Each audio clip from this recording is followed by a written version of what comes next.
But were some of the weapons whose results you saw in that report shipped to Israel from East Anglia? We know that was the case with cluster bombs used in Lebanon in 2006, and it's something the British government has no control over. I went to Suffolk to investigate. It's a long way from Gaza, all right. This is Lakenheath, the vast US Air Force base sprawling over the heathland of Suffolk. Ensuring freedom's future is the front gate message. And here's how they ensure it. US fighter bombers with the latest, very latest bombs, and willing to sell them to friendly countries like Israel. Last door to Gaza invasion, Israel was in the market for bombs, lots of bombs. In particular, small diameter GBU bombs. Watch what they can do to a bunker.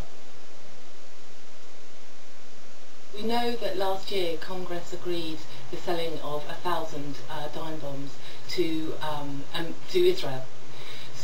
And the delivery went in December. So the connection that we have is US bases here in the UK, and yet again the shipment of weapons that are refuelling here in the UK, flying over, but also Lakenheath were the first to look into and drop dime bombs. So they were the first to test these weapons. After that, flight reports show Israeli planes landing regularly, like this Israeli Air Force KC-707, photographed at Mildenhall Base, next to Lakenheath on October the 28th. That's right when the Pentagon was selling Israel 1,000 GBU bombs suitable for dime munitions, as she prepared to invade Gaza. Israel requested training personnel too. Now, since Lakenheath's F-15 squadron was the testing for these bombs, it appears trainers, equipment and munitions for Israel's attack on Gaza could well have centred on Lakenheath and its sister base, Mildenhall. Defence Security Cooperation Agency hailed the deal. Our policy has been to promote Middle East, support Israel's commitment to peace with other regional Arab countries. The proposed sale will not affect the basic military balance in the region. Gazans might choose to differ. Doctors there reporting large numbers of people with limbs blown off and no shrapnel in the wounds. They believe these injuries are consistent with dime bombs supplied by America. We strongly believe that non-conventional weapons had been utilized. There is abundant evidence that white phosphorus had been used in addition to the so-called dime bomb. And based on this evidence, we ask the international authorities to send independent authorized teams to investigate into these war crimes. And Lakenheath has been here before.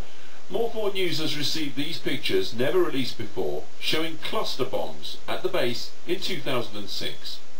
Campaigners eventually forced the base to admit cluster munitions were stored and used from this base. The bomb shelter, festooned in pylons to prevent lightning strikes hitting whatever's stored here, is still going strong. Nothing much has changed. Now, we know that cluster bomb munitions were here as recently as 2006, and for all we know they could still be in this shed right now. Equally, dime bomb munitions, as used in the Gaza Strip so recently, could have seen the inside of this facility also. Well, the cluster munitions have been shipped again from America through UK soil, been stored here and taken over to Israel, and have been dropped in Gaza and Lebanon. If we look at just before ceasefire in Lebanon and how many cluster munitions were dropped, they came from the US. They were sold by the US to Israel, and they came through this country anyway. I personally witnessed unexploded cluster bombs bought from America by Israel, like in southern Lebanon in 2006. Had they indeed come through bases in Britain, like Lakenheath and her sister base Mildenhall. Last month, Britain, along with 100 countries, signed an international ban on cluster bombs because they say they cause unacceptable damage to civilians. America and Israel did not sign, so they could well still be moving in and out of like Lakenheath. Given the history about what's happened on these bases, increasingly ask, how accountable are American military facilities in Europe? Within minutes at Lakenheath, you're being watched. There are friendly East Anglian coppers and unfriendly soldiers asking you no fee in Thomson. They can know what you are doing. Neither you nor your government, it seems, can know. They do what they like, basically.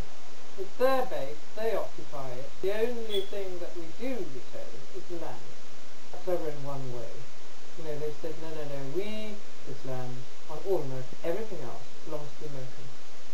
More 4 News understands that the British government wants American cluster bombs off British soil within 8 years, but with little accountability, how would they ever know they've gone? Perhaps he'll decide that America should ban cluster bombs, like so many other countries, and become more open about what it's doing in Britain. Or will this stretch of Suffolk simply continue to support Israel's wars in secret?